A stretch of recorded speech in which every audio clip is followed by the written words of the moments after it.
Well, hello there, and welcome to this episode of the Terri Cole Show. Question for you, or really a statement. I'm seeing a lot of people, me also, talking about father wounds. And what I can see is that there's a lot of misinformation out there about father wounds, what causes it, how it impacts us in adulthood. So that's exactly what I'm breaking down in today's video, is the top father wound myths. So before we get into it, if you are new to my channel, please introduce yourself because we are a friendly group in the comments. And don't forget to subscribe and hit the bell icon so you get notified when we roll out new videos, which is every Tuesday and every Thursday. And a lot of you are watching and you're not subscribed. And it doesn't cost you a dime to subscribe. And it actually really does help me if you subscribe. So pause this right now and hit the subscribe button, would you please? Thank you. All right. I love your comments and questions. As you guys know, I read everything. I love to highlight at least one per episode. So this is from Tracy King, 5946, under the video, Unsatisfied in Life, a 6-step process to live in more fulfillment. And Tracy says, "Hey, Terri, you are an inspiration to me, and listening to your videos is making me a better person from the inside out. Your words of encouragement do hold meaning for me." Well, you know what, Tracy? You writing that holds meaning for me. So thank you so much for taking the time. I really do appreciate you. So why do father-daughter wounds, because that's what I'm talking about in particular, why are they important? Because so much of the time we minimize them. We think they're not important. We think that it happened so long ago. Why do I still need to be talking about this now? And what I've seen being a therapist for really so long, over 25 years, is that these things impact our present lives, but we're just super unaware that that's what's happening. So let's start with this myth, which is that father-daughter wounds or issues are always obvious and recognizable. Like everybody knows if they have quote-unquote daddy issues. And that is not true. So this is a misconception because I was sort of one of those people. It's not always clear, right? They don't always manifest as obvious dysfunction within the relationship with your father or within other relationships. In many cases, the problems are really subtle. And especially if it's emotional neglect was your childhood experience, or a paternal absence, if that was your childhood experience, it might not be readily apparent. Because a lot of times, like in my case, I had a father who was emotionally not there, but he was dutiful. So it was hard to put my finger on the fact that I had a father wound. He didn't abandon the family per se, but his lack of emotional presence and his lack of being interested in us and in me, and obviously my wound is from him not being interested in me in particular, that really had a massive ripple effect in my life, in my romantic life, and in my relationships. But again, if you were to look at it from the outside, people may not think. They would be like, well, at least your father didn't abandon the family, or at least you knew your father. You know what I mean? And my feeling is there are subtle things that impact us. So someone can be present and not there, which is really pretty much exactly what my situation was with my own dad. All right, the myth is if a daughter seems or is successful, she doesn't have father issues. So the reality of that is that success in professional world or academic fields is often seen as a sign that the person does not have any unresolved emotional issues, which I can tell you for sure is not true. And what I've seen in my practice and what I've experienced myself is that a lot of women in particular compensate for not having their emotional needs met or trying to have their emotional needs met by excelling in other areas in life. I was always very ambitious, and that's what I thought it was. But then in therapy, when I was able to break down what was really happening for me, I really got that I had written this whole story about my father. I was the youngest of 4 daughters. Many of you know this. And I thought that was my father's last chance to have a son. And I thought he was disappointed because I was a girl. Like there was a whole thing, which by the time I got into my 30s, my mother was like, "Your father never said anything like that, Tara." I don't think that was true. And yet my ambition, it was so much of my ambition was fueled in, I wanted my father to see me. I wanted him to think I was smart. I mean, I am smart. I was smart, but you know what I mean? I wanted him to think that. I wanted him to be proud of me. Looking at successful women, the myth is that everything is fine. And the reality may not be that. At least it wasn't for me, right? I don't regret, of course, my ambition. I don't regret all the careers I've had and the things that I've done, obviously. But there is something unsatisfying about getting to the top of the heap, sort of in entertainment, like I did. I was a talent agent before I became a therapist, and thinking I was going to have the feeling that I wanted to feel once I got there. And then getting there and realizing that wasn't where it was, that I needed to really go in, and that what I was seeking, I was not going to get in accomplishments, right? There was more emotional work than I needed to do around my father wound, which of course I did.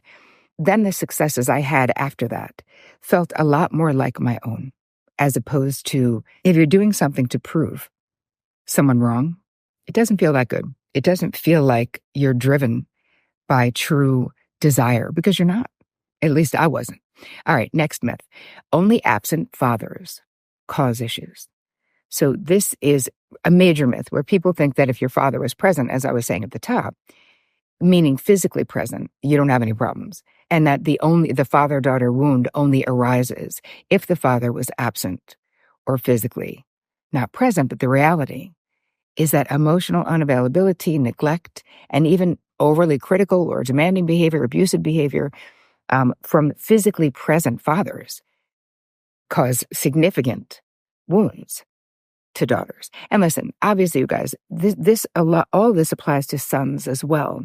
But I happen to be more well-versed and more of an expert in what happens for women, which is why that's the angle, as you know, that most of my stuff comes from, because honestly, that's what I know the best. All right, next myth. Father-daughter issues are less serious than other parental issues. Right. So I feel like some people downplay the father-daughter issues compared to mother-daughter issues, because those, I have a mother wound course, and, there's all kinds of stuff that happens with mother-daughter issues. But I feel like the father-daughter issues, I can tell you from personal experience, can really have a huge impact on how you feel about yourself, about how you behave in your relationships. This is just as crucial and can profoundly affect our identity as daughters of negligent or abusive or mean or critical fathers. It really can impact our identity, which is so painful, our behavior, our emotional development. And so much of what happens is that it impacts who we choose. So, I call this repeating relationship realities, where a lot of times we are repeating what is familiar to us, even when we say, we don't want to, or we won't. I mean, how many times have you said maybe about both of your parents, like, I would never do that, or I would never be in a relationship like that? And then lo and behold, and it can come in sneaky ways, the relationship, right? I thought I had outsmarted the whole father wound thing in therapy, because my father was emotionally distant and chilly, unavailable, never talked. I told this story in Boundary Boss, and it's true. My parents got divorced when I was 13. And I'm not lying. I think that I exchanged less than 100 words with my father up until that point. I mean, it got better as I got older and I had healed my father wound. I did not know this person at all, but I felt incredibly intimidated by them and their silence. And so part of what I went for as I was in my healing modality, I went for men who were warm, talkative, emotionally reassuring and affectionate to me. But the problem was many of them lived in Europe. So I had more than one pretty serious relationship with a man who lived on another continent. And so my therapist was like, hi, you didn't actually outsmart it, right? Because the reality is that it left me feeling the same way. And that feeling was longing. I longed to be with that person, right? So I still, that repetition or that repeating relationship reality, as I call it, can be so insidious and tricky that you don't even know that you're doing it. So after my Europe people, I was like, I have more work to do. on my father wound, because here I am in the same position that I was before with people who were obviously emotionally unavailable. Now I have people who are geographically unavailable. Okay, next issue, next myth. Father-daughter wounds are only created when you have direct conflict, when you have a very difficult father, right? It's often thought that it has to be overt conflict or direct mistreatment. And as I've been saying with the other myths, that is not true. I mean, the subtler dynamics, and what's hard about the more subtle dynamics, lack of communication, inadequate support, unexpressed expectations, right, that leave daughters feeling misunderstood or undervalued, they're a little bit harder to put our fingers on, especially if you had a father who was in the home that you grew up in. And so I think that sometimes these are even harder to identify.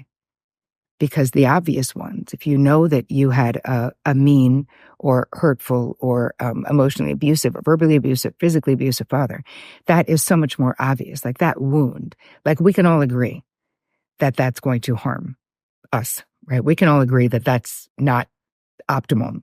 And yet with these more subtle issues, I think that it's harder to put a finger on them and say that this harmed me. All right, moving on. The last myth I want to talk about is that resolution of a father-daughter wound require active participation from the father or the father figure.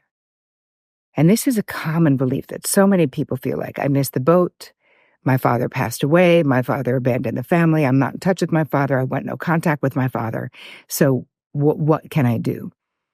The reality is that yes, reconciliation, if it's possible, and if it's advisable, which it isn't always, can be beneficial.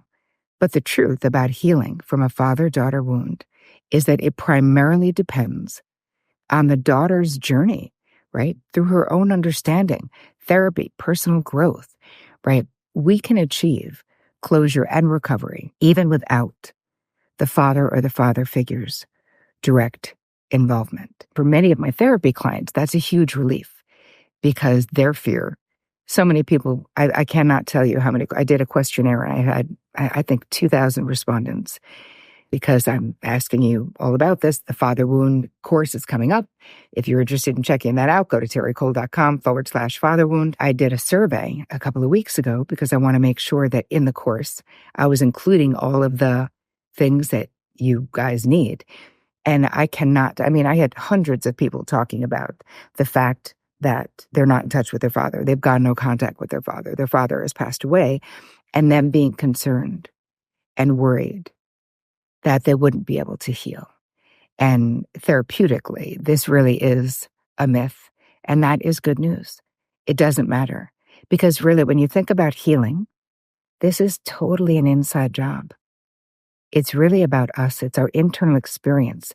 It's our limiting beliefs. It's our unresolved injuries. This is what we play out in our adult lives. And so part of the process and what I'm walking you through in the course, and I'm going to give you a couple of questions that you can answer in the guide that goes along with this episode as well. But it's really about you. It's about how you feel about yourself. It's about understanding how your romantic and other history, your relational history, has been directly impacted by having a father wound and what you can do about it. But the most important thing, of course, and this is the first pillar of my 5 pillars of transformation, is awareness. And that we always have to be raising our awareness about what is driving our behavior in life, basically. And so much of the time, we are unaware that there's a parallel process going on. So I always want you to think about it this way. When you're in a relationship, when you're in a situation at work, when you're in a situation with a friend or a sibling, you have what's happening now, the current situation. And then if you're having an amplified response, or if you're having a repeated experience, something else is going on. There is a parallel process, meaning you probably have had an earlier experience that is driving your behavior in the current experience, right? You've got some kind of a transference happening, which we uncover, of course, all of the transferences in the course itself. But it's something that I want you to think about, that a lot of times it feels like, oh, it's just this This is what's happening right now.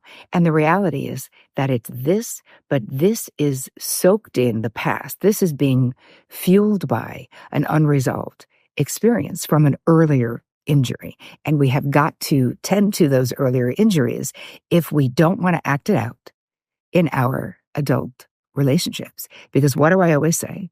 We can only talk it out or act it out. Those are basically our only two choices. So I hope that this actually helped you. All the information that I talked about, understanding these myths. If you are interested in the father wound, go to terricole.com/father wound.